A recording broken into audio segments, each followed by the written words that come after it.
byo buyayi Eddy bini nkuwoninga egisagaterawe I know you ninkumanya kora akoresho binagarika kureba video yona ne kwatale by faith for real. Alright, it's Ankole Media TV. This hour so by the Sparks in one savage on it. Yes, thanks for subscribing, over sharing, over liking, whatever you're doing to support us. We never take that for granted. Mitkan Kaburizu Tinki Janyenka. Fast forward, I have the man himself by my side. Yes, sir. Pastor Muto is a gospel artist, is a blogger. So, Pastor Muto, takwachira Ankole Media. It's a pleasure to have you. Ninye na achira mukamanji. Nichurunju kureta. So banza abantu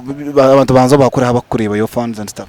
Ni nyakura abantu bona bari ari Nkore Media abakukira kuwakinga Fred Lumbu yepana abakukira okulayikinga mu comments bakagamba izina lyanje ni nyakura nabona abakukira kola posts baka hashtaginga izina lyanje nimbasha bambe mu ruho abo kubana naha enshonganizo zumwe ezindi yo ninza kugamba honka buri Jesu kwombeka ezitari zo gwisa. So kana uragamba Fred Lumbu, how are you guys connected? Fred Lumbu is my mentor from day one. Kandi nanyikirizamu era namanyangu mutabano wanje yataho mu nshonga tekasirana. So talking about nshonga, fast forward industry or you muntu your gospel artist. Yeah. So industry yange tahirwe mu omurro and industry yange of course twine mbantu bakobasa bigamba because most gospel artists ninga sheets twine any gospel blogger except you. So nanye nango shading mu insight mu ndebereho wo eri agati ya gospel artists Florence Musimenta and then this other guy by faith ichi kintu kikatahanda kachita kizere kita iwenka gospel artist ninga so muntu as an insider. Hatiya abantu bona ne banywano banje by the way ekintu ekyo kukyatandikire kanchi kuletere okurugadda kike yo kubanza by faith akargaha ya agenda hative mwiba kwatire bye binte yintaragambiza kuyashyireho ya agenda omusho ejo sho ne kiragamba hanshonga zaki za gospel industry kuyayikirasho no manya buri muntu naine opinion yeyi nemerera nkagira ntikonka Brad ti yakubire na jwara hoyiti nyoni ko kunkora ki nuko kunkukireba nabo ekyo Brad naine kuija akangira atapa nuko kukireba tuko kukikozere ki okukiri omwami by faith yagira nguwe okwa kubireba abeshongozi ba gospel baremerwa maka bakabire ne ba performing mu seminars bakabire ne ba performing mu conferences na crusades bakabire bataku performing ahambaga ahabwenki okugira ngo umuntu oremerwe efeli yatakabaso kwa advising oriyo natandika niyo point ye yo kuyabire kozireki eri konko buzibu bwija bwarga hakibaru kweta okushanga wakora no muntu atari professional oriya yargayo yakitagetingo mu muntu ningira wa kugamba umugambo ko by faith agamba mizina ya Florence Musimenta or how was it like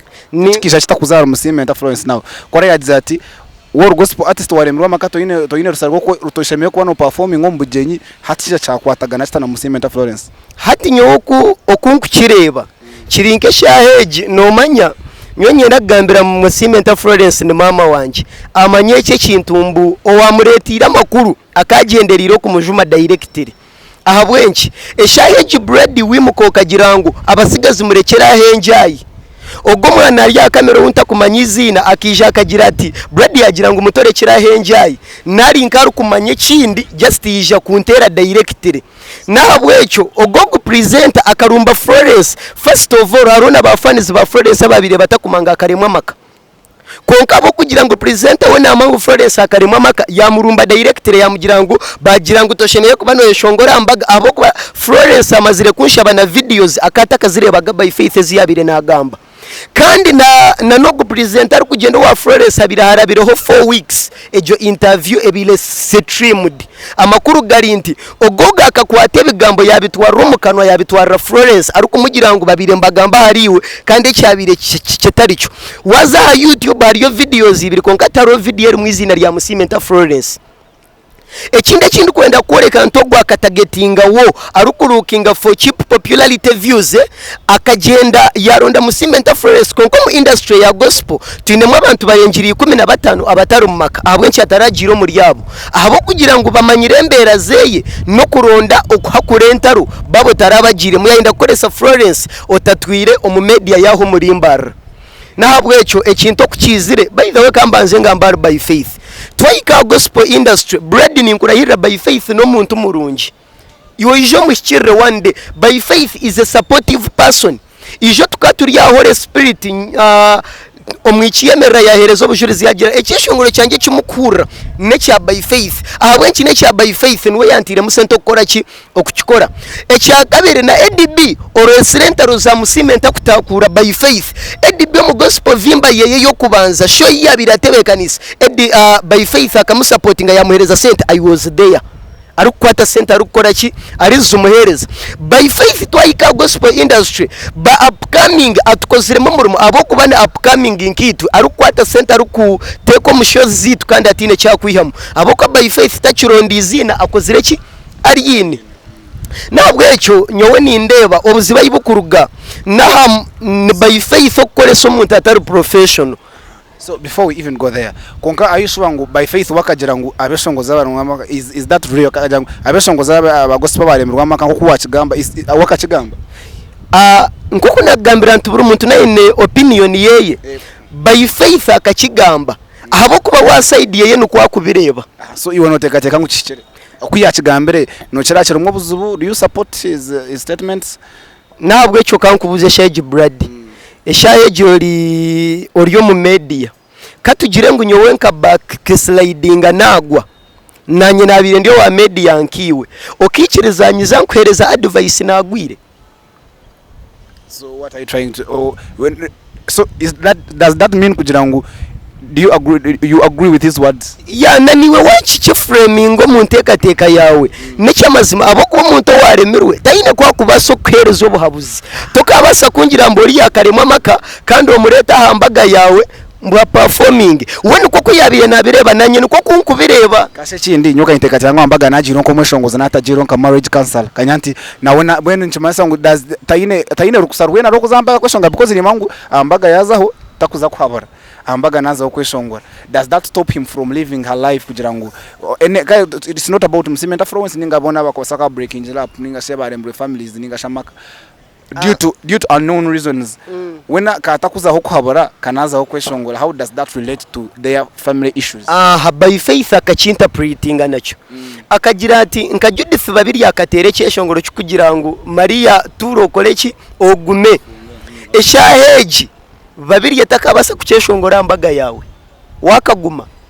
abine byeshongoro byembaga kandi amakaga kuremire otaka performing ankahi wabura tarazirengwa abeshongoza baremerwa amakabata kazo mu mbaga irokoze yo entertaining konka otagena nka advisor hambaga yondisho ahabwenki you failed. Okaremwa nabwo cyo kucyamazuro kuba bati ati noreba kuwakimbuza ge cyargayo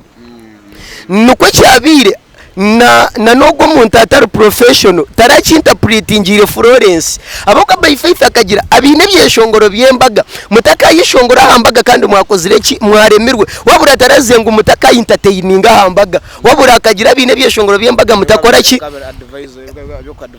biriye byo kwa advising obushwere mutaka performing ankayi ahambaga aboko bano ba wakozire ki waremirwe konka tarabazibiro ku entertaining ankayi ahambaga nabwecho. My message is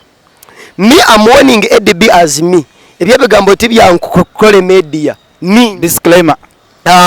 ebyo bigambo tibya Ankole Media ogu ni Muto Eddy ni warning okugira ngo nyona abani mu moshaba video zikwatari by faith azikomye aboko batunurebo mukuru alien skin atuterire hakakoryo kwarende kubita mu fangoni soldiers na nitwa mu industry ya gospel twinema ba fangoni cyaje cyo kugira watambika kacebe ninkwijankwe yihireyo nikibasika aboko by faith arwanire n'izina rye from day one. By faith atuberire supporter from day one toragendo kamusiba yebigambo byatagambire nkahunama ahabwenki by faith namanya as a soldier of gospel industry ninkuruga yongambe kandi kukira yetenge no kwerabya mwe gari nitukora ki nitugerabya mukonka. Are you not threatening? Think threatening kanga aboko bani nkibasa. Why? Industry ya gospel njana hati yaza mumoro ahungambe anosha industry ya gospel tayo tiyaba mitumeme nafu because nora murogo atandika kwaka ati norebera hanyo kuruga kare na kare ntakagiro mu blogging nkaba nimburira abasiramu enjiri tukushoma Bible na Quran umara umurinde byabire nakora hati na nito mu gospel industry tufuniremo abasiramu abo kinagamba ati tukugira ngo ndiyo ni ndumba abasiramu ito kutukireta umubarokore n'abantu batakwikirizana nitwe wabura tukugira ngo abasiramu n'abantu babi nabwo cyo mu gospel industry tufuniremo abasiramu kushanga umuntu kare abasiramu nimba framing anti Christianity umusiramu no muntu atakwikiriza mbu Yesu no mwana warahanga nyowe ndi kukikiriza nabwo cyo no mu industry tufuniremo abantu abakugira ngo by faith ayine kuba naragaho abo kuba yina bari yamba nabwo cyo nyenda gambira presenter Eddy otakatire Brady otakatire by faith otakatire Muto bazofe yomanyi abakumudependinga aho mbakubambari yankaye abo kubesheji wabanoshishizira zina ya by faith oliyo no sisira upcoming nyo by faith ayikira kungambire kigambo yangira Muto tinkine na mutima gwo koraki gwo kuyamba kushangambire ni mbera ho Eddy konkati no waliyo nasibe bigambo bintakozire ki bintagambire Eddy ayisoya you will pay for it abwenki hari umwana wakubire nafuno mu gishare Eddy konko gwo liyo no koraki wakwe natunga mu gishare by faith konka Eddy byo gwariyo nakoraki nakinga okugira ngo brother akabire na nyamba konka nyo mutombire nke kijinji cyo kuretera abandi obutakoraki obutayamba nabwo ecyo nyo ni marebe gambo byanje ndukugira nti musimenta Florence otakanyigira by faith nakaki kandi n'ekikara kigambire musimenta Florence tanyigira by faith n'abanywani by the way nyombire surprise dimbashangira Holy Spirit sata bata kandi uri nawo kayabena kanyuka mayinjage ati nyo wawo no yintangarire no sha Florence ko yakirumuka yabibarabara abuko by faith is a supportive man kandi takabasa kuba nagezeho kutera musimenta Florence ahansi ninjana Florence akabarabara mu yamankonka kakagayi kantambi ko musaga na musimenta Florence yaronda by faith yamugira bade nyona nisha yebyito bikore kibiwe abako musimenta Florence akanyegambira face to face yanje ati nyona by faith yebyito byakora ki byaho then Eddy ababa bamazire byabo yagarika yata yayisaposo John nyo Apostle John tinkutina gambizi nariye ni bade ni tutambura hamwe ni tutoriya hamwe Apostle John bakutira umuntu aruzitari zawe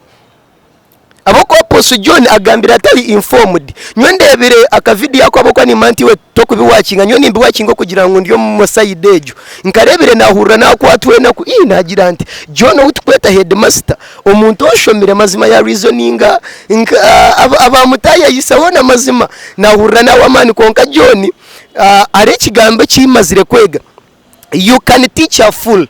but you can't make him to think. Not my words. Eddy bintu basa kwegesa it's possible we can teach you but we can't teach you how to think. But I would like to tell you this, make sure ntotaka kozire bintu banzo yebuze ekikunda akikore result zacho mazima hino uzira yambe nyoni marebe gambo byanje Brady tinkwenda gamba bigambo byinji ba gospel artists mu rugo mu kamera ya Eddy teine kye kutuyamba at least londa Brady nyo Brady nareba is a good guy no otakananka that's a disclaimer you are bigambo byanje disclaimer ngwe ukizuka akato akasiga nyuma hu kanka garike muntu ebe ne bigambo bya Muto abeshongozi ba gospel no manya nkawurangu ni mu president wa ba bloggers cyayika kuriya ninye president wayo nagamba tarori garika mugamba nabwo ecyo nyowenka Muto nasharamu abeshongozi ba gospel mutagaruko mu kamera ya Eddy abo kuba ne turetere ntaro ijija hanka banindwana na Peterson MA konkanyo facobwe nakakaye inuko karesire na sagejo kakija kanshanga cyacho mu office yanje kangira ngo Peterson yagambe kinaneki ntali informed na rumba MA twera byamwe gari MA yija yantera yangira konkore bade yangira tebye bigambo tinda bigambire twizire kumanya twashanga kozi wentaro ne Eddy omu gospel industry ito industry yiteka biretaro muntaro nabwe cyabeshongozi kamera ya Eddy taine cye kutuyamba first of all nebero 23 views taine cye kuyamba nka gospel artist gendo ronde kamera eri kuyamba Ankole Media bashabo bagambire ne kina nyenda gamba bakutekaho konkota gira mu yayo gwaka kutema hebe gambo okahendera bagambise byo tagambire ebye bitiri gambo byawo nani ngambari Eddy byobuyayi Eddy ni nkuwoninga egisagaterawe I know you ni nkumanya kora akoresho binagarika kureba video yona ne kwatali by faith for real tola chikunde kane in my own perspective I think religious people in Mango you are one of the guys when Mango yangiteni kayite ya satura like now kanyantu mkabe no you should be looking more at coming together kujangu musasira ne then muteke hejembera kuruno girangu ati noreba ntakiziraho mu kamera yawe ogwe Eddy by ne namba yanje Eddy by ne namba ya by faith konka abo tukugira ngo hati Eddy kare kanchi kigambe nti nebigambo byanje Eddy amagezi genga basa kubaga kirinka ganje obunabire nkine myaka ebiri hati Eddy no musha mukuru amagezi gega kirinka ganje obunabire nkine myaka ebiri nebigambo byanje Eddy aina masumu gitu aina namba zitu konka Eddy nyenda nkoreke agezire yasindikira by faith message yamugira ngo torije kwerwanaho aha bwenki natandika ebye bintu Eddy amagezi geye ngamoreka ngo industry nabasajja ukora nka ankati kalakata Eddy industry wenda gifura ankati kalakata nitukubasa kandi tukugira ngo ntukubasa Eddy nyona ganga yanje ninkubasa tukugira ngo ntumubasa nkabeshongozi nyona gange yanje Eddy kumushanga haru kukora bya bibiri byentesagana ya yanga tukamutere bikonde tukamujye OTAGARUKA kutumanyira echo ntukoraki abayeso bakara tukugira ngo twakara no manya Yesu Kristo arohero do bwamumanyira yabagira mugende mugambire that fox tukugira ngo nito tukunyiga ro muntu kwa kuretera obusungu when you read Luke 13:32 Yesu akabagira go and tell that fox nabo echo endoro so ndio ningambira Eddy you guy I'm telling you ninkwebasizankanye wagarika gukora video yone ari kwatari by faith for real I will look for you hona hora bori ninkwerondera bitari bya kamera face to face nko kunabigambira mu kamera mbikugambire wareta hizarawo ekiragarika ono no kimanya team alien skin. Ladies and gentlemen, it's NKORE Media TV. This is Rabantambo ina savage ya kamera nkaburiju kandi ntukujangu kujangu keep up with us kandi obasa kureba icyatandika cya henderera nkai we shall be here to update you na man body sparks na mind savage ya kamera si wine serious.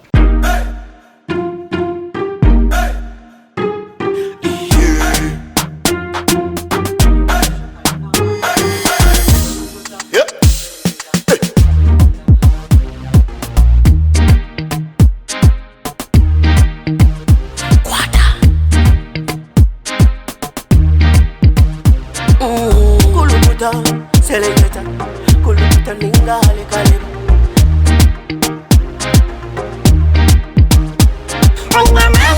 nina mani noza kuchiriza ngo nina mani nina mani noza kukakasa ngo nina mani